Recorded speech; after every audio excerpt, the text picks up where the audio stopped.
What's up, guys? NJ Slot Guy here with SlotsFan.com. And I know you recognize this guy that's sitting next to me, but not next to me. This is Marc from Gamble Smart, Gamble Safe. I had the pleasure of sitting down with Marc and Dave in that suite at the Palazzo. They had beautiful, a beautiful setup. And we were talking about so many things that we forgot one major portion of what I should have been asking you guys and what we should have been touching on. So guess what? Now we get a special interview. So Marc, thank you for joining me. We are very happy that Dave is with us to mess this up at all. And I'm going to throw questions at you as a customer, as a casino customer, as a creator, on what all of these fans and followers and subscribers probably have on their minds, but they either don't ask it or they assume on their own. Mm-hmm. And I feel like this is going to be the most educational video interview that we are going to put out. So thank you for joining me again. Thank you for giving me your time. I know it's a little earlier out by you, so I couldn't appreciate it. Sorry, I've got the necessary energy drink. I'm ready to go, man. Here's my energy drink. Wait. I can't show logos. So I couldn't make it all the way to said coffee shop. But we're good. The coffee shop's absolutely. Yeah, the only one that seems to exist.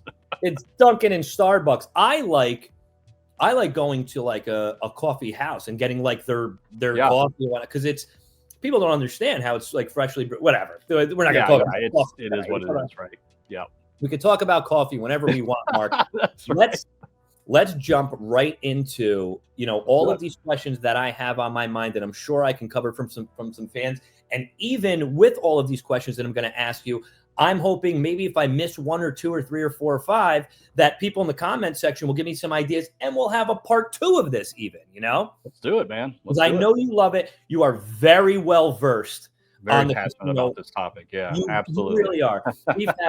We've had personal conversations before when we're hanging out of me asking you questions, and I get such an educational answer. And, I really want to push people to you guys because my goal is to never promote the gambling. I'm doing this for fun. Enjoy me. Screw the machines, and I'm not educational enough with my people. I tell them to gamble responsibly and all that stuff, but I don't get into it like you will.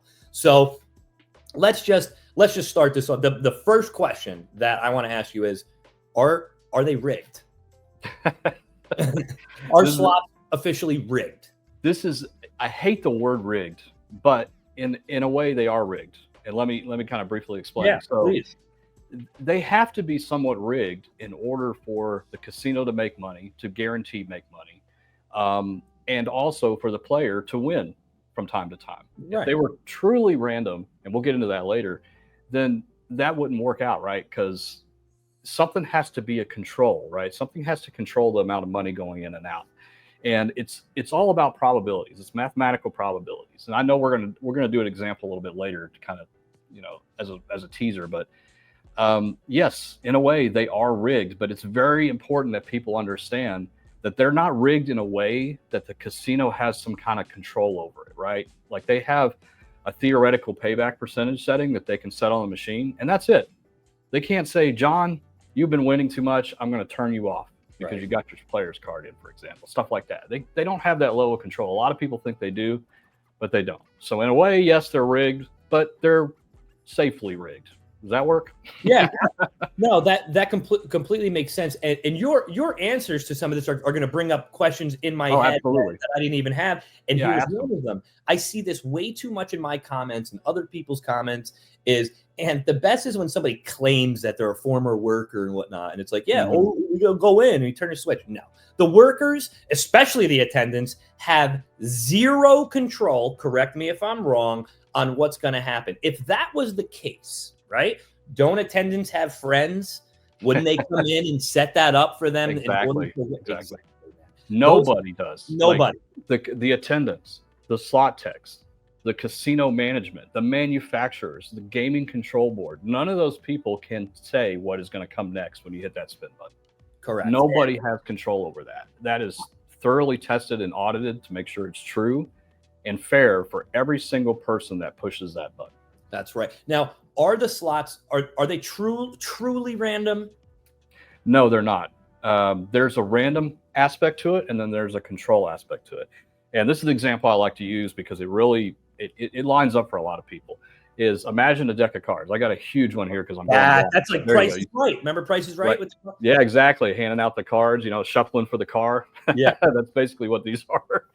But deck of cards, right? Now, if you were to shuffle these and pick out a card from this deck, that would be a random act, right? Would Correct. you agree with that? Like Yes. you don't know what you're going to pull out. And this isn't rigged in a way that it's going to force you to pull it. Now, maybe if the magicians hand it to you, they're going to do something. But the control is that it has to be one of these 52 cards, right? Correct. It has to be one of these things. And that is essentially, at its core, how a slot machine works. Is the RNG is basically, the random number generator is basically every time you spin that button, you press the button or pull the handle, it is pulling a random number for each reel on the machine. Doesn't matter if it's a physical machine, like with the rotating reels or a video display, it's the same thing. One random number for each reel. And then that will correspond to symbols. Imagine these deck of cards as symbols. So one would be a 7 of hearts, 9 of clubs, whatever the case is. Those correspond to symbols that you see, like a cherry or a blank or a double diamond symbol or something like that. But you better believe that they're going to stack this stuff with a lot of blanks, right? A lot of cherries. And it really depends on the game how this is actually stacked. But for truly randomness, it's not, okay? Because if it was truly random, then there wouldn't be any kind of control, right? It would just be the Wild West. Whatever comes up, comes up.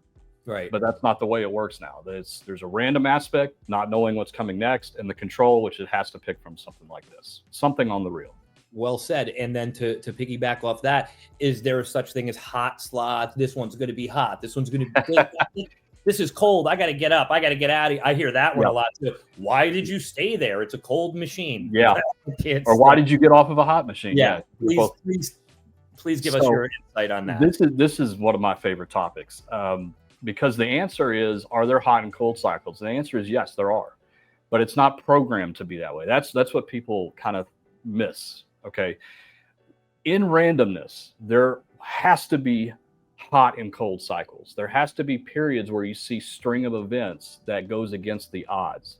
The way that I like to describe this is flipping of a coin, right? We all know flipping a coin is what? 50-50, right? 50% heads, 50% tails. Okay, flip it 5 times, and let's say that you ended up with heads every time. You'd be like, well, what just happened? It's supposed to be 50-50. Right. How did I end up with a string of 5 heads? Is this coin hot? Does this coin need to start cooling down because it's probably needs to be tails?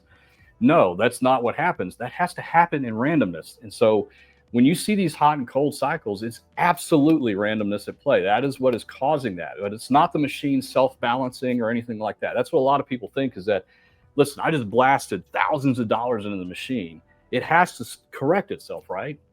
Because otherwise, how's it going to read that percentage? It will, because it's a mathematical formula. Over time, all of the probabilities programmed in the machine are going to play out, and it will reach that theoretical payback percentage.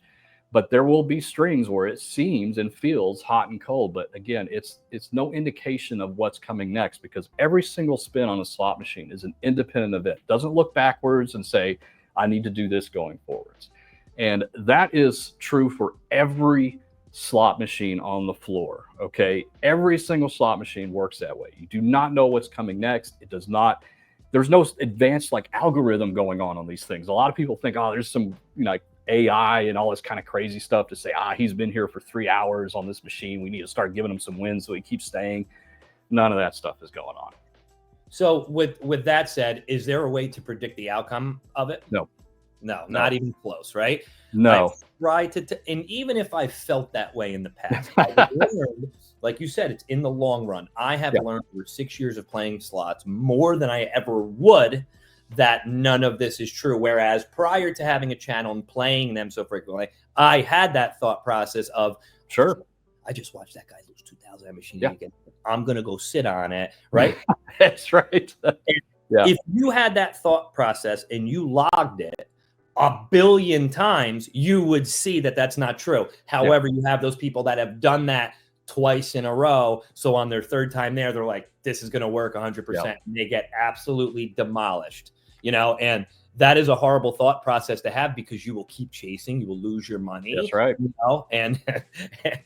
And it is a terrible outlook, but that's why this is why this stuff matters, guys. Like if you if you know how these things work, you're going to make educated decisions when you're playing those games. Like if you really think that it's some kind of advanced balancing system, then you may be making incorrect judgment calls on going and playing a game because you saw somebody hit a jackpot on it, or you heard that it's a hot machine, and you may think that something is in your favor. And when you feel that way, you start ignoring all of the risk factors in your budget, and everything else just kind of goes out the window because you feel like you have some kind of advantage. Now, there are advantage play machines. We probably won't get into that in this video because that's a long topic. Yeah. But it's very far and few. And in fact, it's really shrinking. It's something that's being phased out of the industry right now. So I would say less than 5% of the machines out there have some kind of advantage play component. So we're talking about the large majority of machines. There's no way to tell what's going to happen next. There just isn't a way to do that. And it's very important that you realize that. And I understand, we're going to get lit up in the comments because we do on our channel all the time. Obviously, no. I know that if I see that top dollar symbol above the line and then below the line on that next spin, the next third spin, it's going to be on the line. And what happens is it happens, right? And then it's something called confirmation bias. And this is a fascinating topic. If you want to go look it up, we did a couple of videos on it, but just go to Wikipedia and look up confirmation bias. And it's really interesting how our brain plays tricks on us because we just validated something that we think is true, but it's not what actually occurred. And now your brain is trained to look for that, and it ignores all the times where it didn't happen. And so you're just self-validating over and over again every time it happens. And then you suddenly see the pattern, right? This is what is going on. Yeah. But it's not. It's a very dangerous thing. It's one of those psychological tricks that casinos and manufacturers of slot machines use to get you to keep playing. Like, it's just one of those things that's built into us, and they're definitely exploiting it. Mark, I feel like I can confidently say that, if you go throughout the community and all the creators, go look at the videos, I might be one of the top players of Top Dollar. I might have played Top Dollar than any other creator. And I can confirm, no confirmation bias, that what you just said is correct, man. There were times where I have a great story with Top Dollar, Mike, where we watched somebody dump. Like I said, 2010, let's go sit there. $50 to spend. Let's go sit there. And we got, when I tell you, dinner was ruined because of how much money we lost chasing that Top Dollar.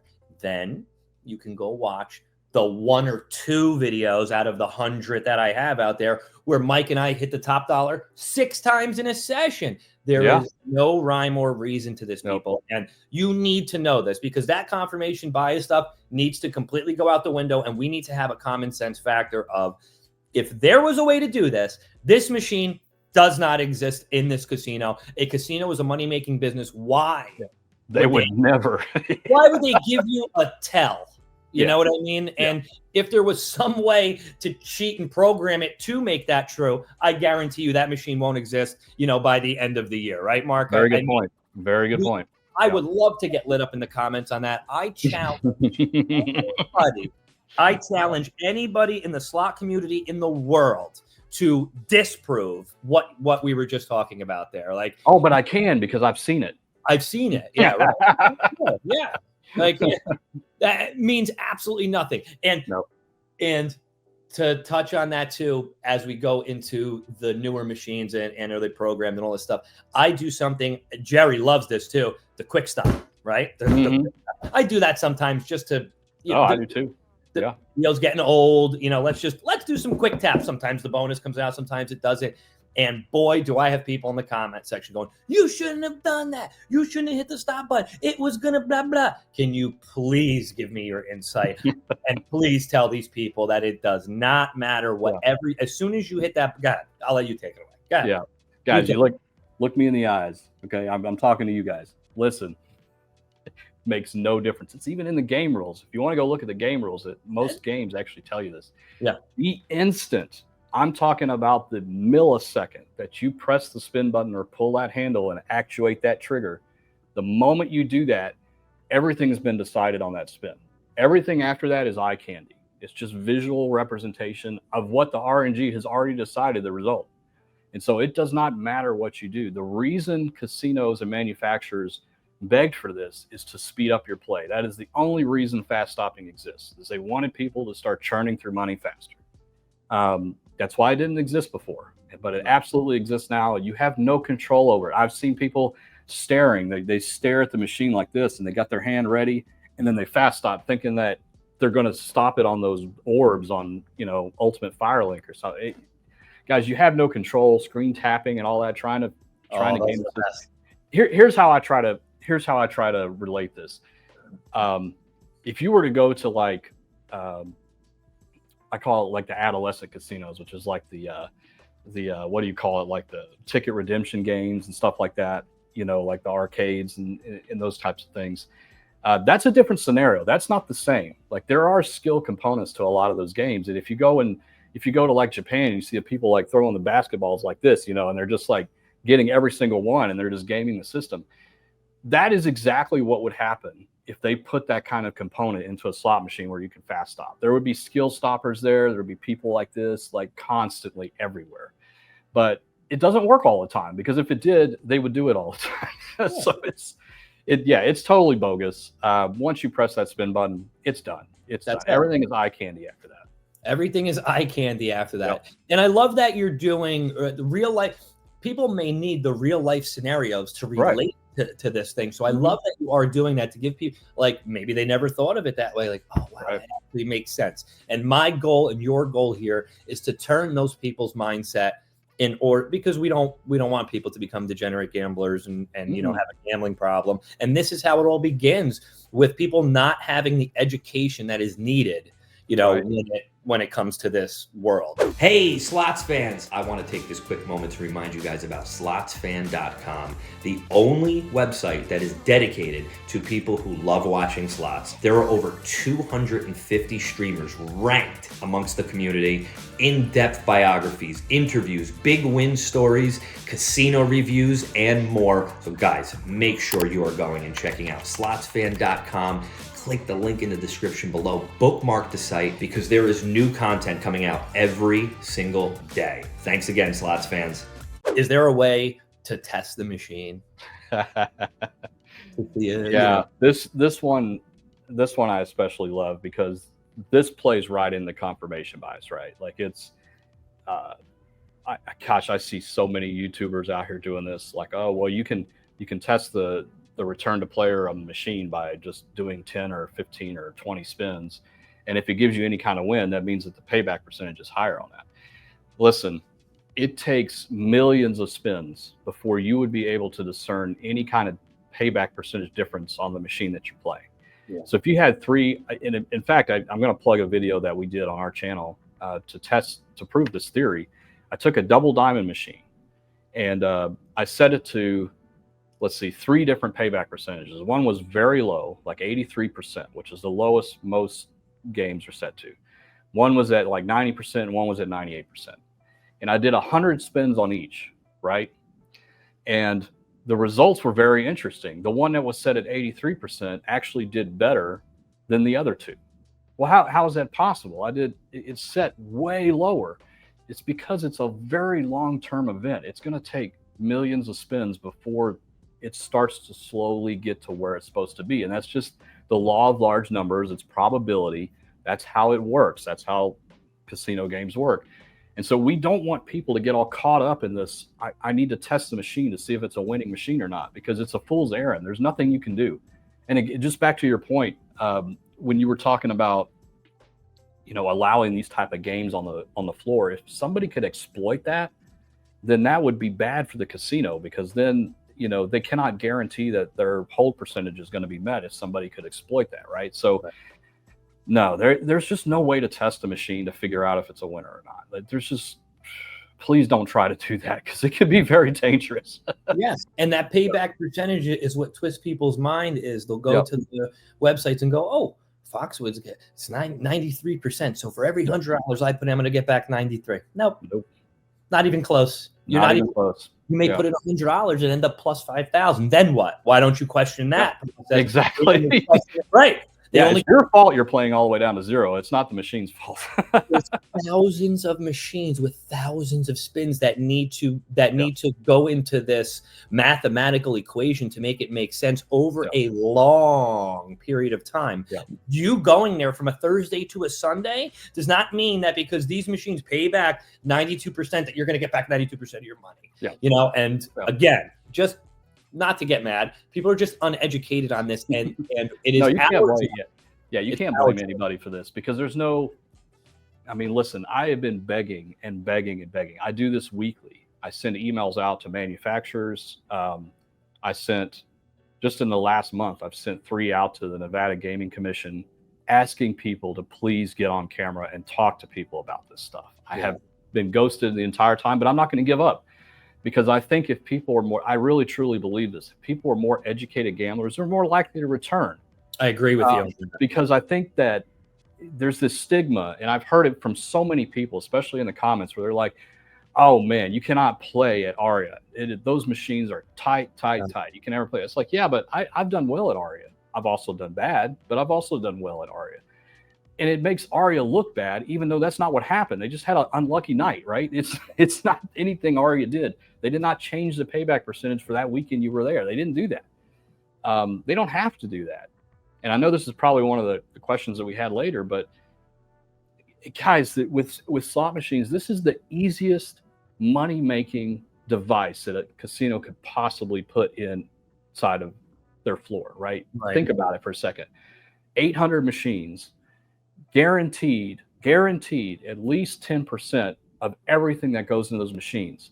And they probably have 3 or 4 slot techs that they employ to manage those 800 machines. And sometimes they don't even employ them. They just have outside slot techs come in. They don't have to pay dealers. They don't have to worry about card counters. They don't have to worry about opening table games at certain hours and setting certain limits. They don't have to do all of that stuff. They just put the machine there and they get 10% of everything that goes in. They don't give a crap how it's performing in the short term. And so that busts the myth too, where people think that the weekend's coming up, the crowds are going to be there, so they're going to lower all the payback percentages. There's no guarantee in that short amount of time that would even change anything on their spreadsheets or the analytics of the slot machine performance. In fact, it probably wouldn't. It would take a lot more spins to be able to realize any kind of difference. And so people try to associate a bad session at a casino or on a slot machine as something the casino did. And I'm telling you, it's not true. It's just not true. It's just, you just weren't lucky. I mean, you just weren't lucky. We go to Vegas and play the same machines over and over and over again at the same properties. Sometimes we win, sometimes we don't. It's as simple as that, right? Yeah. And what's this RTP that everybody sees everywhere? So there's actually there's 2 terms, and they're kind of interchangeable sometimes, but there's a theoretical payback percentage setting, which is what the casinos can set on each individual machine in the casino. These range from the low around 83% up to a high around 98%. And they have full control to set those to whatever they want. Okay, it requires gaming control, approval, oversight, all that kind of stuff, witness. But it's not a sliding scale, right? They can't just say, 88 points. It really depends on the game. Each manufacturer will give them anywhere between 3 and 10 different options, right? The way most casinos do this is they set a payback percentage setting within 1% for every denomination on the floor. So all the dollar machines are going to be set between like 88 and 89%. And then all the $5 machines will be at 91, 92%. And it's floor wide. Doesn't matter if it's in the high limit room, on the main floor, whatever. They do it based off a denomination. So that's the theoretical payback percentage setting. Think of this as what is in these decks, like we were talking about earlier. So the payback percentage says, if let's say it's low, let's say it's an 83%, then there'd be a lot more blanks in here. But if there was a 98%, they would take some of those blanks out and put cherries or single bars or something. And that would just equate to more potential results, because of the payback percentage being higher. So RTP is return to player statistics. This is what happens after the fact, right? This is the aggregate of all the play that they've seen that they have to report to the gaming commissions. And this is true for everything. This is true for state-run casinos, tribal casinos. They all have to report. All casinos have to report return to player statistics. Now, unfortunately, they are not bound by law to produce these publicly, except for certain states. Nevada's one of them, but most travel companies don't. So we don't know what the actual results were from the spins that have been done on those slot machines in each individual casino. But it gives us a good indication of what the payback percentage setting is per denomination by looking at those stats. So that's what the return to player stats is. If you're ever curious, you can go look at those. But I've always been a big proponent saying that is useless information. It doesn't really tell you much unless you're a local. Now, if you're a local to Las Vegas, I would absolutely go look at those and always play at the casino that has the highest return to player stat data, because over time you're just going to experience a little bit more luck. But if you're flying out to Vegas for the weekend, that information is not going to help you at all, because it's such a short-term session. Right. You're going to see too much variance in your results, right? So that's a long answer, but that's what it is. Yeah, no, well said. Does playing with your card matter? I see that one too, and it drives me crazy. Also, examples of it, Marc. Like, again, it's those things like over the long period of time. I thought that was, first of all, you should always play with your card. Can you tell the people that? Yeah, absolutely. Always play with your card. Why would you not take advantage of any rewards that they have? People think I pulled my card out and I win, but it's the delay that you took, right? Because you're going like this. It's that delay. Or oh, this guy won so much money last time. That's his name. We're going to take it from him. Like, wild thought processes when it comes to this. This is what I like to say, that nobody wants to be a scientist until they think they proved something. Right. And then suddenly they're a scientist. And this is one of those things where, they see success when they take their card out and then they put their card back in, and then they see losing sessions. And so again, that's that confirmation bias. You thought that you just proved something, but it was just a coincidence that occurred. It's purely coincidence. Here, I'm going to throw something out there. And this, if I were to summarize, on our channel, we could do one video and say one statement and it would solve all of this. And that is, in order for a slot machine to be classified as a slot machine, there can be no outside influence on the RNG and its results, period. That means player's card, time of day, somebody in there saying it's time for somebody to win, whatever the case is. There cannot be any outside influence on the operations of that. And so that really, under that blanket statement, you've got all that stuff, all those myths, right? Including the player's card. Yeah, it makes no difference. Use that player's card, man. You're killing yourself if you're not. You're losing out on a lot. So RNG, you happen to mention. Let's give the people what that is. So it's a random number generator, and it's actually called a pseudo random number generator, so PRNG. And what that means is essentially, so true randomness really only appears in nature, right? Things that there's no human interaction or control over, right? These are just random events that occur, lightning strikes, whatever, like that. Unfortunately, we can't have an RNG that looks for lightning strikes, every time a slot machine needs to be spun. So they create something called a pseudo random number generator. And what this essentially is it's a programmatic algorithm that simulates randomness as best as it possibly can. And it does this in a lot of fancy ways. Like, I'm not going to get too geeky, but I know there's going to be people watching this that are like, I think I know what he's talking about. When the machine is powered on, it does what is called a seed. And a seed is like a starting value, right, for randomness. It has to start with some number before it can start generating randomness. And they do this in a lot of different ways. All manufacturers do it differently. They may pull the voltage readings off of the battery inside of the cabinet. They might pull a serial number off the billhead validator, whatever. They'll take all these values and then they'll multiply it by the date and some other thing to create a very unique starting value. And then it just randomizes from there. And it runs millions of times a second, generating these random numbers, right? And this is all audited by third parties, by the way. Like, the manufacturers create these RNGs, but then they have to send it to two separate entities to validate that it is as random as it can possibly be. And only then, and it's a routine audit too. It's not like they created the RNG once and then, boom, it's just been sitting there. No, they randomly audit this stuff over and over and over again to make sure that every spin is true and fair for everybody. There's no predictability. it's a fascinating topic. I can talk about the history of it too, but that's another long discussion. Maybe we'll do that on part 2. But do that on part 2. That's the way it works. Yeah, that's the way it works. To follow up with the RNG, right? Numbers are spinning and the sequences and whatnot.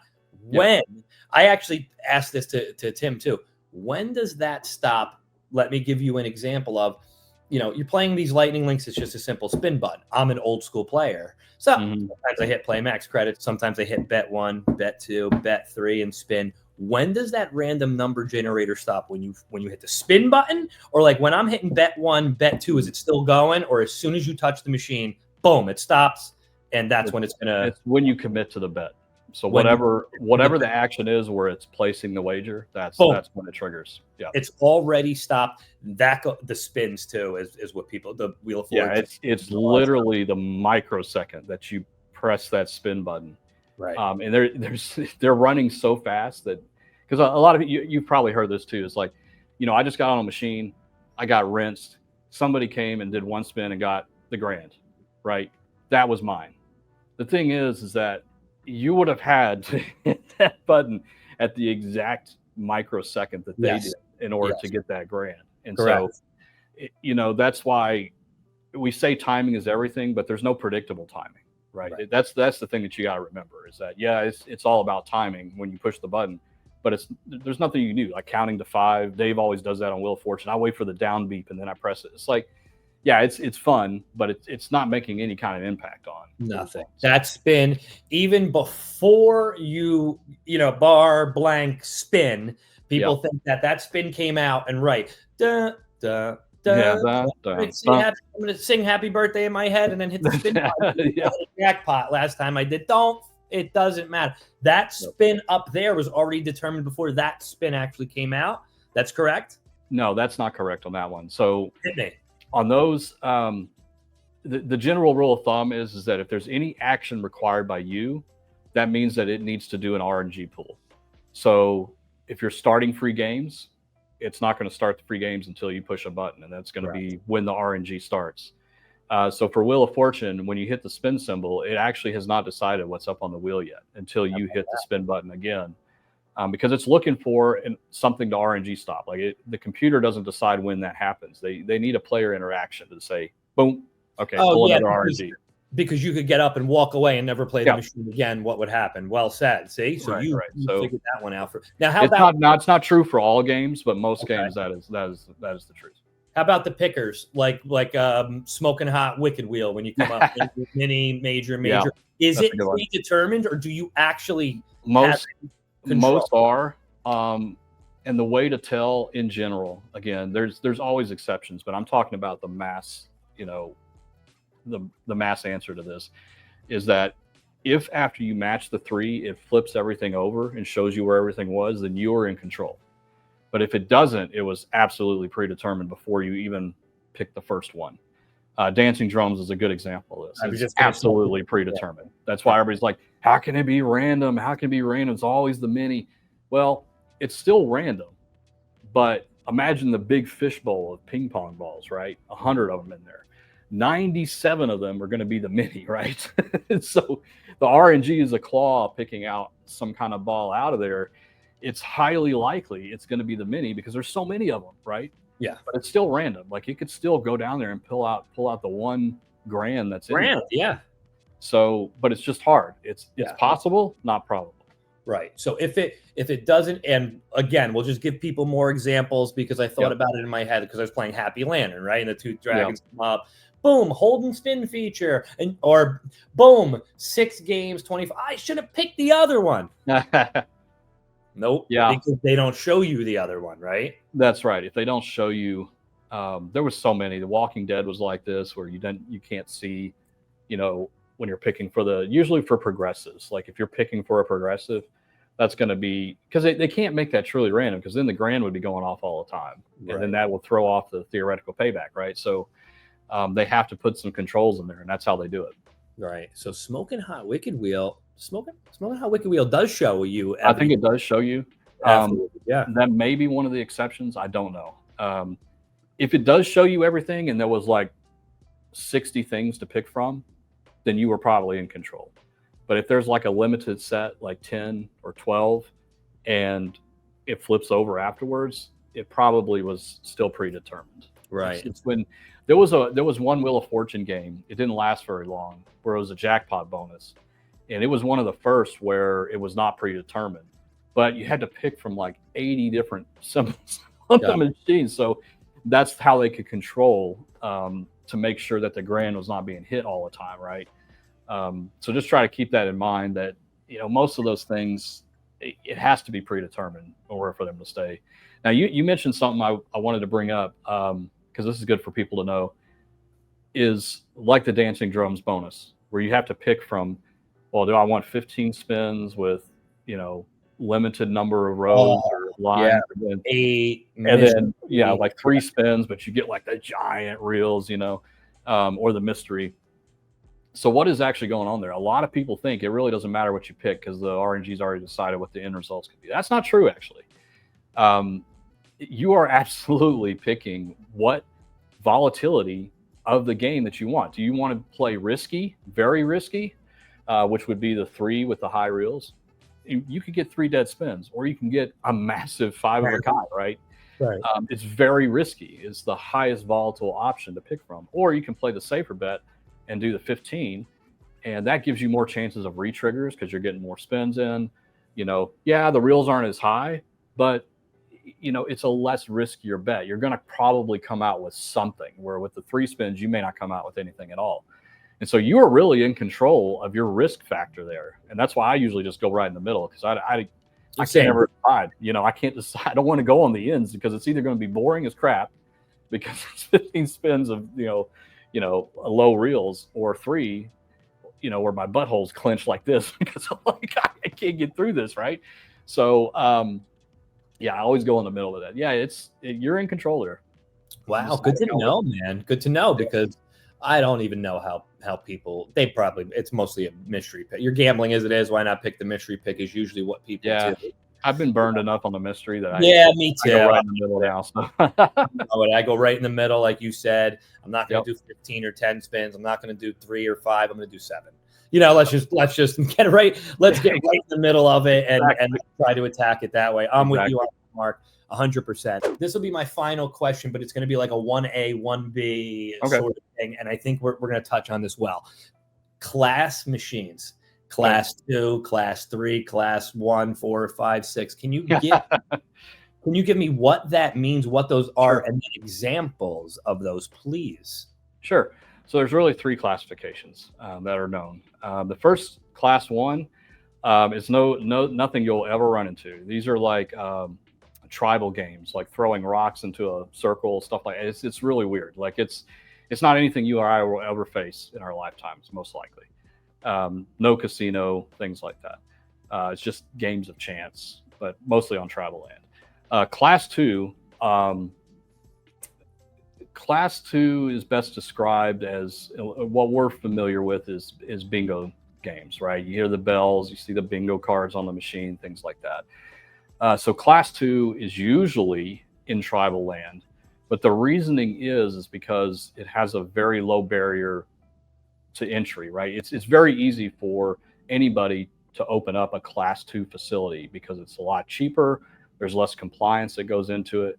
The games are a lot cheaper to purchase, and you're basically just running a bingo server, right? You're running a casino-wide bingo game.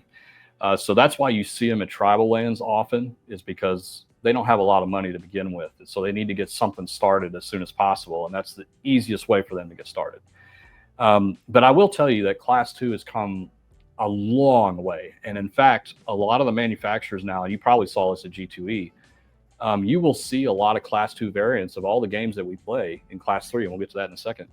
Like Huff and Puff, Pinball, no top dollar yet in Class 3 or in Class 2, but they're basically trying to emulate it as close as they possibly can, so it feels the same, it plays the same for people, and they can absolutely do that now. Class 2, think of it as just a way around the rules, right? It's like those silly laws where the way they get around it is just by trying to find an exception. Like how can we create a bingo game but then still make it look like a slot machine? That's what's actually going on there. Gotcha. And then there's Class 3, which is what we're really all familiar with: Las Vegas, New Jersey, all the big casinos have class 3, and these are self-contained, meaning that there is a brain box inside of each machine that has its own separate RNG. So it's you versus the machine. You're not playing bingo with everybody else, stuff like that. It's you versus the machine. And this is the classification that most casinos ultimately want, even the tribal casinos, because the game selection is way broader. There's a lot more that you can pick from. Like I said, with Top Dollar, you're never going to find that, at least not right now, in a class 2 facility. So class 3 facilities will have Top Dollar and other newer games that come out.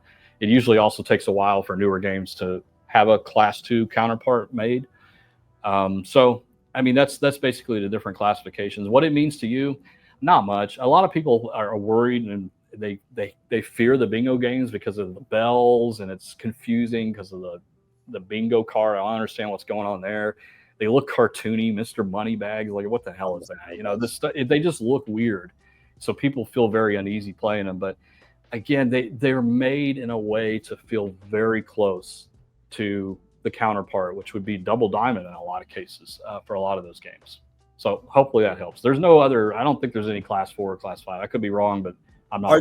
Are they tighter? Oh, don't go to a class 2 casino because the machines are tight. Right. No, you give me a little insight on that. So class 2 is a little bit different because, with class 3, it's you versus the RNG, right? So each machine could have a different payback percentage setting on it. But in a bingo class 2 facility, there's one payback percentage for the entire bingo hall.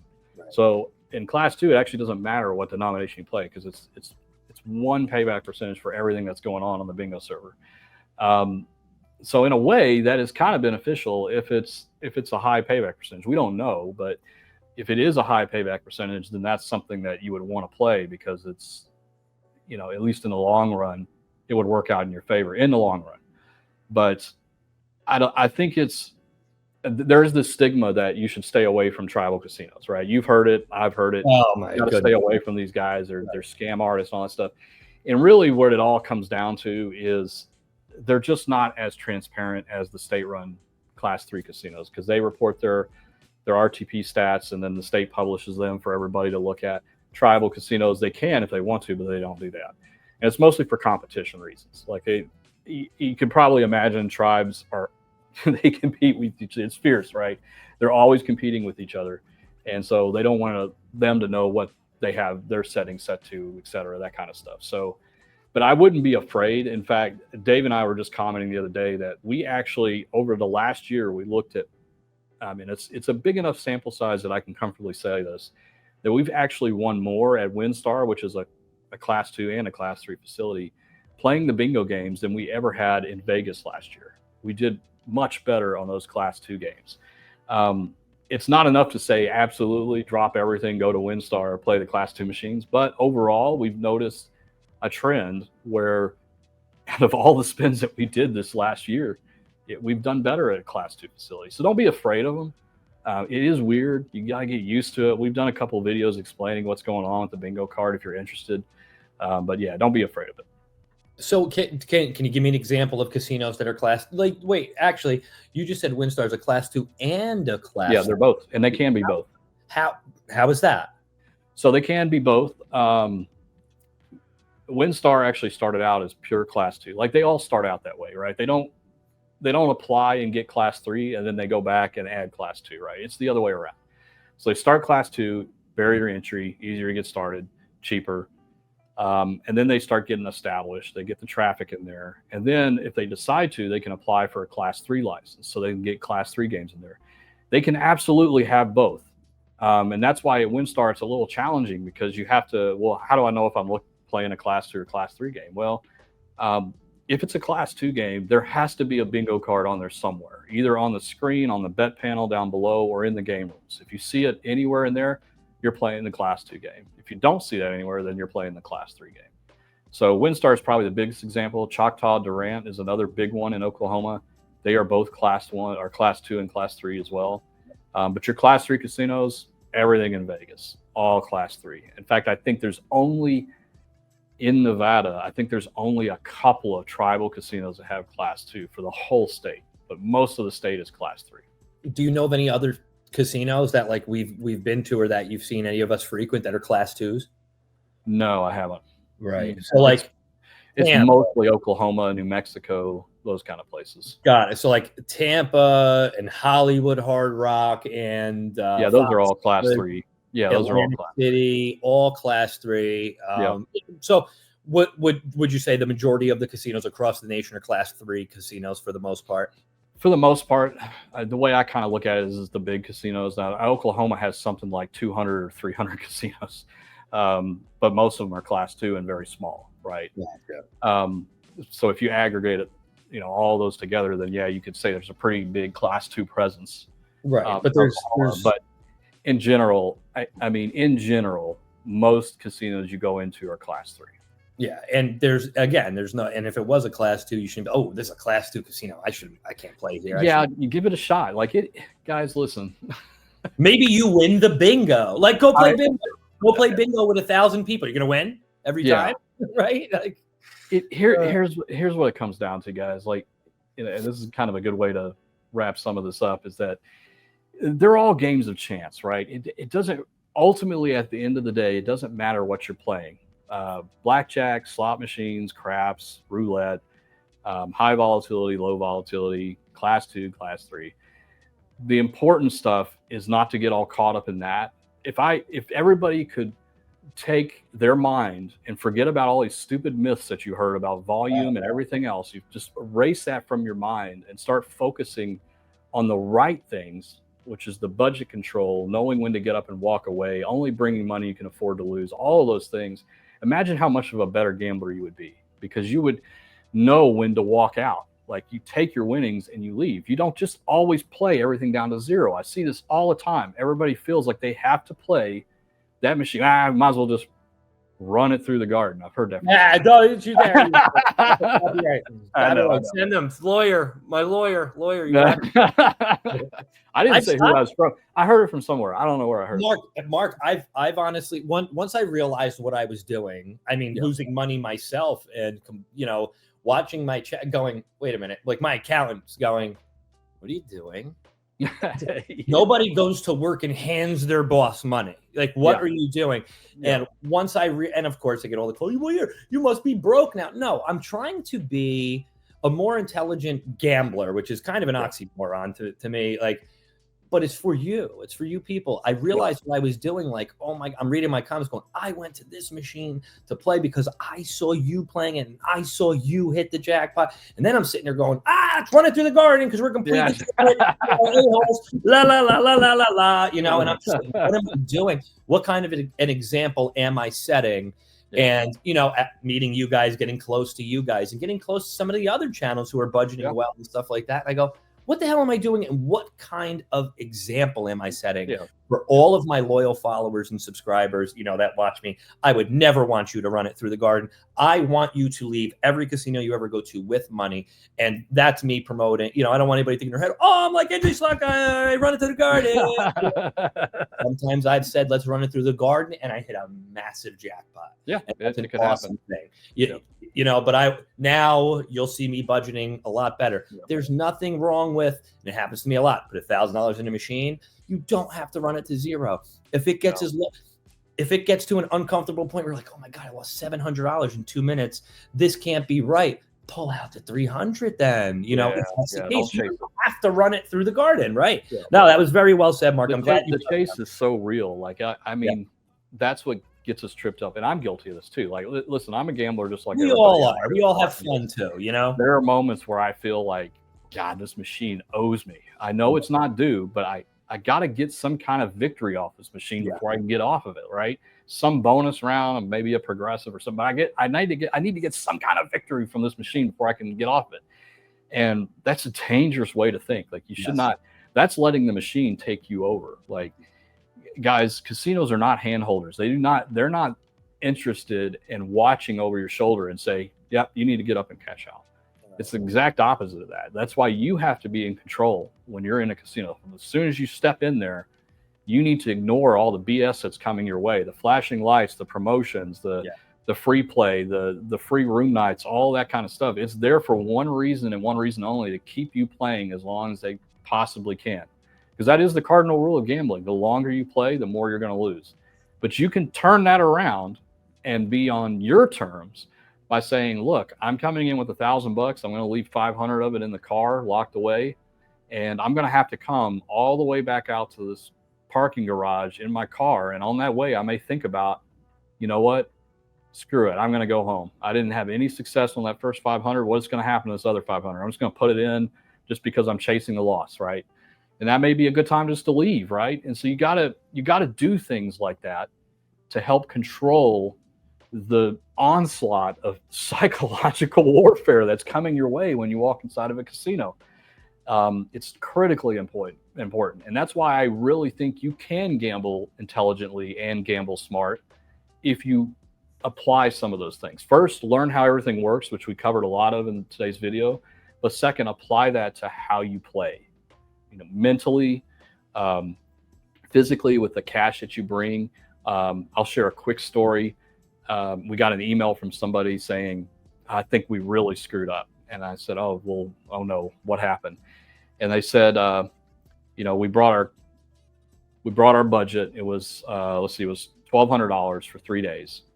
And, the first 400, we lost pretty quick. And we had the other 400 and 400 that we were going to spend the next couple of days. We decided just to put that in our gambling box and come home with 800. I'm like, where did you screw up? Where'd you go wrong? You didn't go wrong. You did what most people are not able to do. That's A+. You did something else with that last 800 because you were burned so quickly on the 400 and you came home with it. That's a success story in my book. I agree with you, Mark. Absolutely. It's like you lost 400, but my goodness, but you could have lost 1,200, and you probably would have, because your mental state was, I need to get back that 400 because I lost it so quick. So I'm going to go to the high limit room and do some damage in there and see if I can turn it around. Guys, that is a slippery slope. You may get lucky, but more often than not, it's just going to go all the way down to zero, and then you're really going to be in a pickle driving home. You know that drive home where you're like, man, I was stupid. That was so. If I could just turn back time, why did I do that? Why, it was so dumb. I mean, we've all been there, right? We've all had those drive homes, but you shouldn't have to, right? You should know when to just call it quits and say, I'm just not feeling it. And I do that a lot. I'll sit down at the machine, can't get a top dollar to save my life. I'm like, I'm just not feeling it. I'm just going to go back up to my room and do something else for a while. Because I'm going to be in a state of chase, and it's bad. Yeah. Once you start chasing the money, that's when the money starts running. You know what I mean? That's a good way to put it. Yeah. One of the best quotes that I've ever heard, and that's from Jadakiss, believe it or not. Okay. I'll never forget hearing that in the rap song. I forgot what song it was. You know what it is? Here, watch me nail this. It's DJ Clue, The Professional Part 2. And I forgot the name of the song. I just remember that quote. All the songs that I listened to, all the stuff. I will never forget that from when I was a kid. I've been gambling since I was a kid, like an idiot. I'll never forget hearing that line of, once you start chasing the money, that's when the money starts running. And I'm like, oh my goodness, can that perfectly be applied to everything that you and I do? Yeah, absolutely.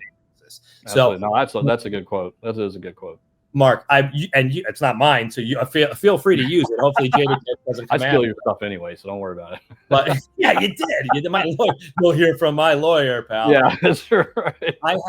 I have honestly, and I really have become a smarter gambler. Thanks to you and Dave. Thanks to channels like yourself, which there aren't many, by the way. There aren't enough people that do this. And I said this to you in Vegas because of what you guys are doing and the outreach that you have now. There are going to be other channels. You are going to make other channels with what you guys are doing. Other people are going to come out in this sense, and instead of seeing someone like me who's just a jackass pulling a thing with his friends, being a loser, they're going to come out with these budgeting and how to gamble a little bit more. Here's what I do. This is my opinion. It's not a factual thing. Here's my opinion, what I do. Maybe that person that said, we brought 1,200 for an entire weekend. We lost 400 within 5 minutes. You know what we did? We didn't touch the rest of our money. Yeah. Whoever that person is, a shout out to you. I think that's a win above a win. You know how hard that is to do when you're at a casino for 3 or 4 days? Exactly right. Exactly right. So, Marc, this was one of the best interviews that is going to be put out on this channel, just because of the myths that are debunked that people need to hear and the educational insight that you brought to the table today. Marc, thank you very much for your time.